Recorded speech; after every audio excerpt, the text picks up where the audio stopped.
Salam radiasi untuk kita semua. Assalamualaikum warahmatullahi wabarakatuh. Om Swastiastu. Salam sejahtera untuk kita semua. Shalom. Pada kesempatan ini saya akan membahas mengenai teknik pemeriksaan dari CT scan shoulder, di mana shoulder ini merupakan pemeriksaan ekstremitas atas. Selanjutnya CT scan ekstremitas atas di sini tentunya dibagi dengan beberapa bagian, yaitu CT scan shoulder, CT scan humerus, elbow, antebrahi, dan manus. Kita akan bahas satu persatu.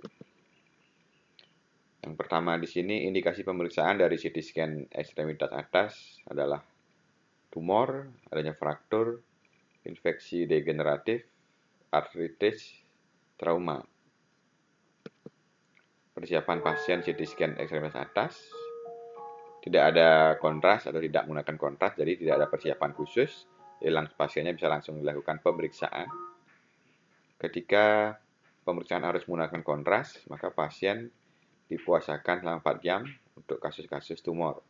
Ini untuk memastikan pasiennya dalam kondisi fit, cek urium kreatinin juga, agar nanti tidak dari hal-hal yang tidak kita inginkan. Memberikan informasi mengenai alergi, riwayat terhadap obat-obatan, memberikan penjelasan tentang prosedur pemeriksaan, mengisi inform consent.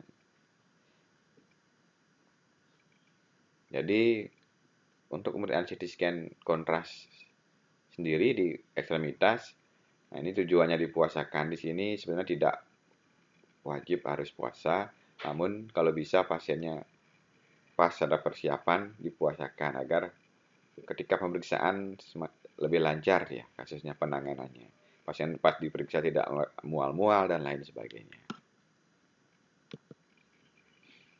Persiapan alat dan bahan pada CT scan ekstremitas atas. NaCl 500 ml, infus set, kapas alkohol atau alkohol swab, stewing, ada Vexafic, ada mikropor atau plester, injektor, 2 siring pump, yang satu kontras, dan NaCl juga sebagai campurannya.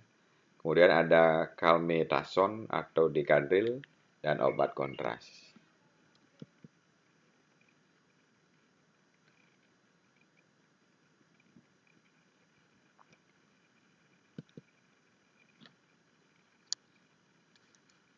Oke, kita langsung masuk.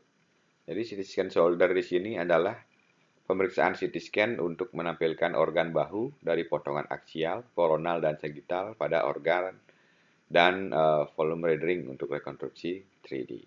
Tujuan dari pemeriksaan shoulder ini adalah untuk melihat anatomi dan kelainan pada bahu, biasanya pasca trauma pasiennya atau kelainan akibat infeksi, degeneratif, rematik, osteonekrotik, atau metastase.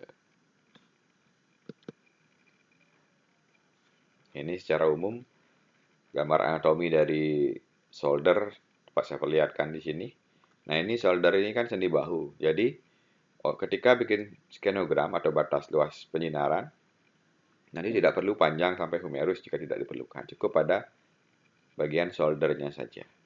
Agar efek radiasi yang diterima pasien tidak besar juga, sesuai kebutuhan.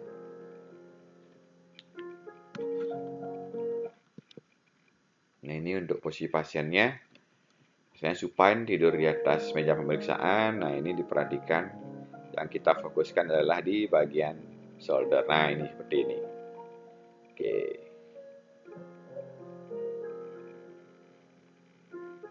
FOV yang digunakan kurang lebih tingginya segini.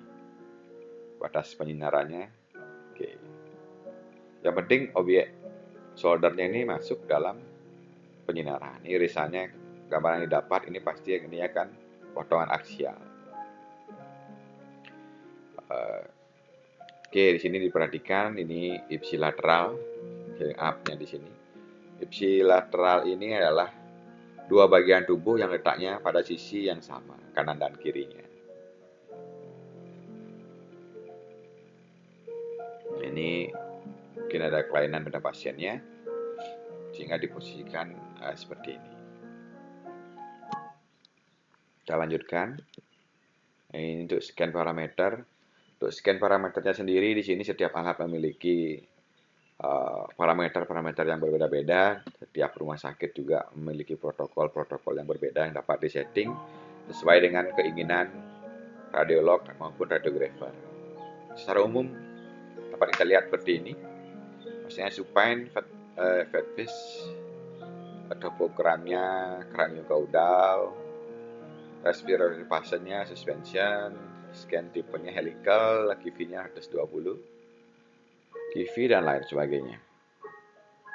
Oke, kita lanjutkan. Nah, ini prosedur dan langkah-langkah CT scan shoulder. Yang pertama, kita melakukan registrasi pasien. Klik pada pesawat CT scan itu new patient yang ada di monitor, kemudian masukkan data-data pasien, nama, umur, jenis kelamin, nomor RM, dan lain sebagainya. Klik pasien schedule dan continue update untuk mengupdate data pasien pada RIS di sini. RIS. Pilih nama pasien sesuai dengan permintaan dan klik select variant pasien di sini. Jadi protokol alat ini beda-beda ya nama-namanya. Secara umum ini saya jelaskan seperti ini. Klik gambaran anatomi ekstremitas atas, pilih protokol, shoulder, protokolnya karena kita ingin melakukan pemeriksaan shoulder. Secara otomatis akan muncul platform Scott mode di sini. Kemudian atur posisi pasien terlentang di meja pemeriksaan dengan cara tangan diposisikan AP yang benar. Dibuat foto yang simetris. Pastikan bagian tubuh pasien berada di tengah-tengah. Kemudian tekan tombol atau landing entry untuk memposisikan meja pada pemeriksaan yang akan berlangsung. Ketika semua posisi telah dilakukan dengan baik dan benar, kemudian diklik accept pada monitor, lalu akan muncul tombol move to scan pada keyboard. Tekan tombol itu, move to scan itu, kemudian muncul tombol move to scan itu, dan tekan tombol start pada keyboard. Setelah di start, otomatis pemeriksaan mulai berlangsung, gantry-nya atau meja pemeriksaan mulai berjalan, sehingga keluar gambaran topogram dengan posisi lateral nantinya.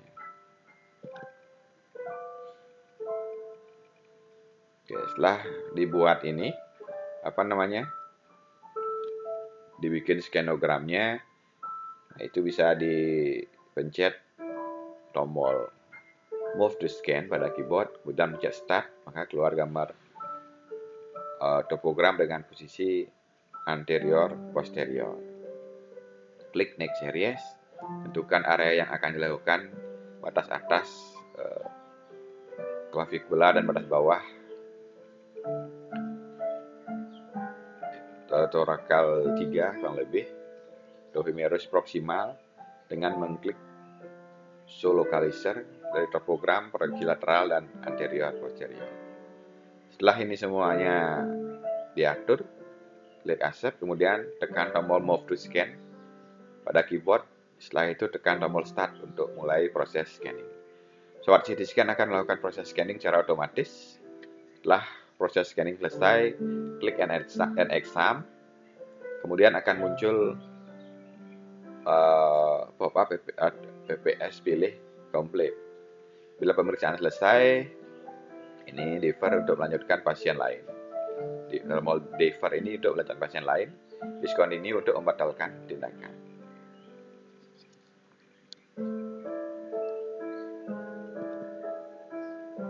Nah, kemudian proses film dan printing CT scan shoulder.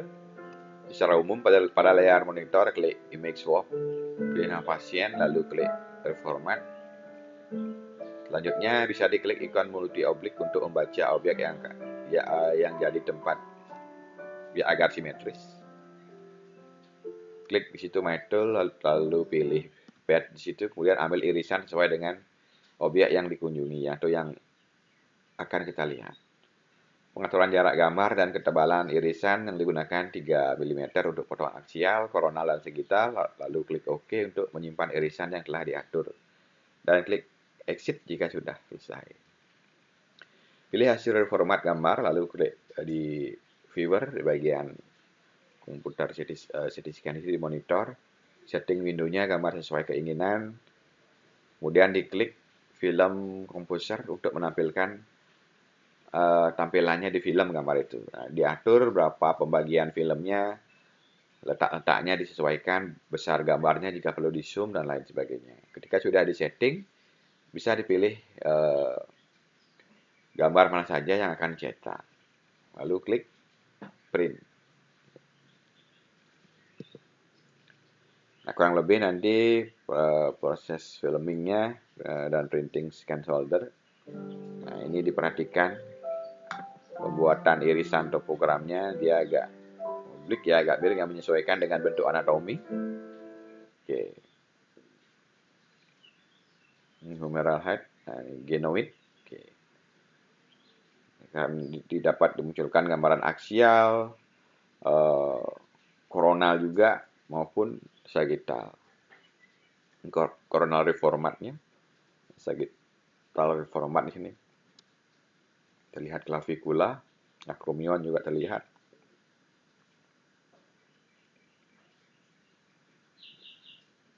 Oke.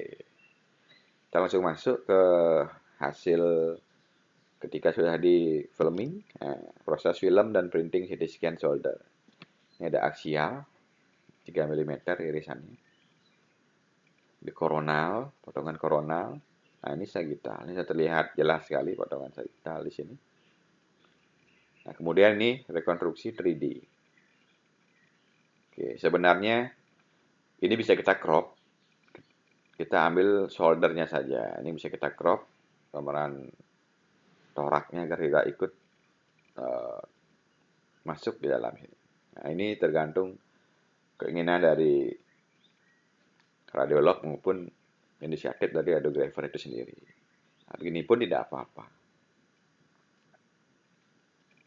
Oke, kemudian kita lanjutkan ke video simulasi pemeriksaan CT scan solder. Oke, dapat kita lihat bersama-sama pada video ini. Pasiennya diposisikan supine. Oke, diatur badannya pada pertengahan meja pemeriksaan.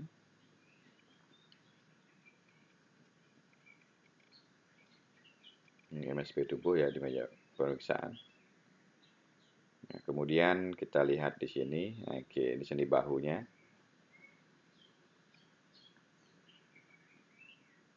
Tangan pasien di samping meja pemeriksaan.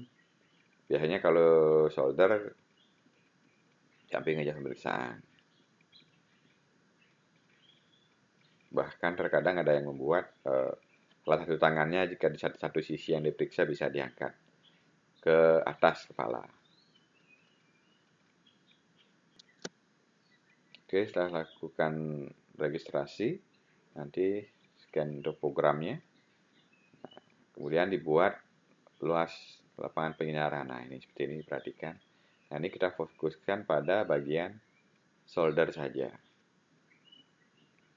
Oke, ketika ini sudah di soldernya didapatkan, batas atas batas bawah sudah tercakup, lakukan prosesnya kembali, move to scan. Ini. Agar mejanya dia ke posisi semula dulu, kemudian pencet start, maka akan terjadi proses scanning. Setelah proses scanning selesai, didapatkan potongan aksial. Nah, setelah itu kita reformat kembali, baik itu menjadi potongan koronal maupun sagittal. Kurang lebih seperti itu. Ketika melakukan pemeriksaan kontras, tinggal diulang tata caranya dari awal. Scan parameternya ditambah di situ untuk pemeriksaan kontras. Masukkan media kontras, selanjutnya proses scan pun dilaksanakan. Oke. Demikian sedikit simulasi video dan pemeriksaan yang dapat kita lihat. Terima kasih atas waktunya. Selamat belajar. Sukses selalu untuk semuanya. Salam radiasi untuk kita semua.